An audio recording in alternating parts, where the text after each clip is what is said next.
Alright, in today's video we're going to start a short series on restoring this 1983 Evinrude 90 horsepower. This Evinrude came with this 83 Montauk, but we've repowered it with a Yamaha 70 horsepower 4-stroke.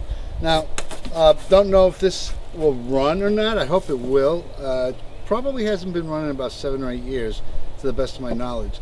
So, good start's going to be get the cylinders lubricated, which is what we're going to do today.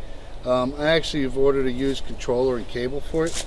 So once we get that, we'll start getting serious about checking the electronics out and seeing if it'll run. So for right now, I'm going to take the top off. There's a lot of cleaning that needs to be done. And first thing I'm going to do is make sure it turns over, because if it don't, then everything else is useless.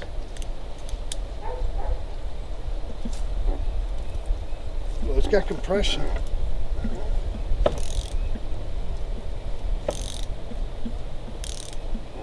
Alright, so I'm going to pull the plugs and I'm going to spray some seafoam in there just to lubricate the cylinder. So let me go ahead and get that done real quick.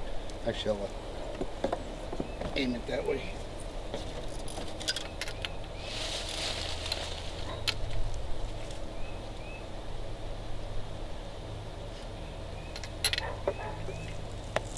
That was a pain in the butt.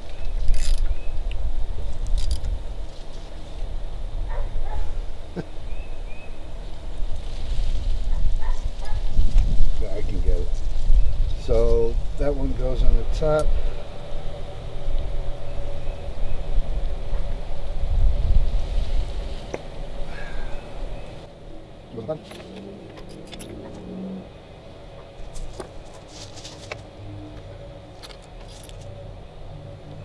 The plugs look to be in pretty decent condition. I'll show you real quick. What I would expect for a 2-stroke engine, but otherwise relatively clean.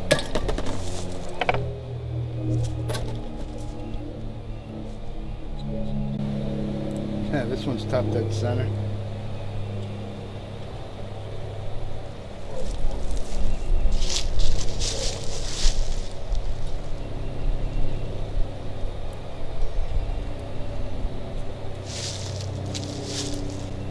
Should turn over easier.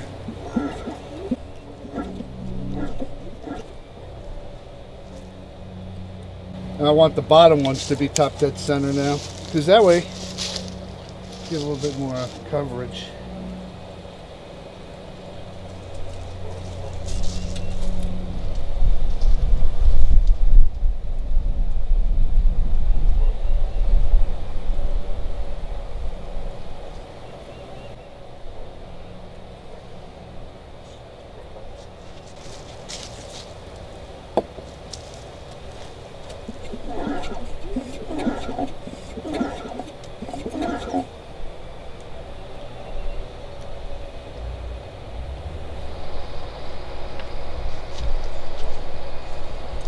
Seven 16ths.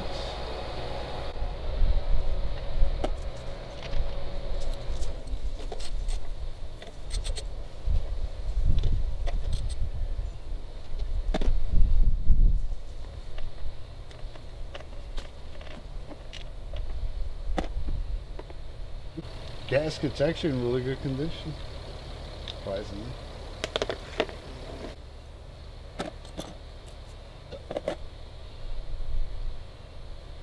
You want to turn it over while I spray the inside? I'm gonna grab one.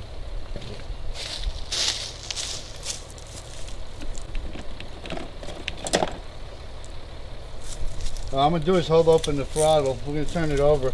And really, I just want to lubricate the crankshaft and the connections to the crankshaft.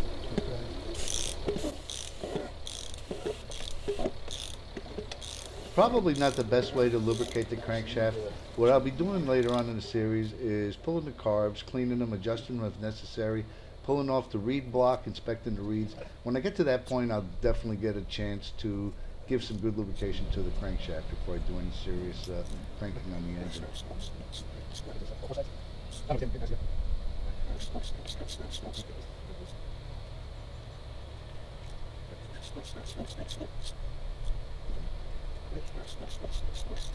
Alright, so we've got some seafoam circulating in there. I'm going to wait till I get the controller. Once I get the controller, I'm going to hook the battery up, and actually I'm going to run it so that it cranks the engine over and do the same thing. I just want to get good lubrication in there. That thing's been dry, God knows, been 7 or 8 years. So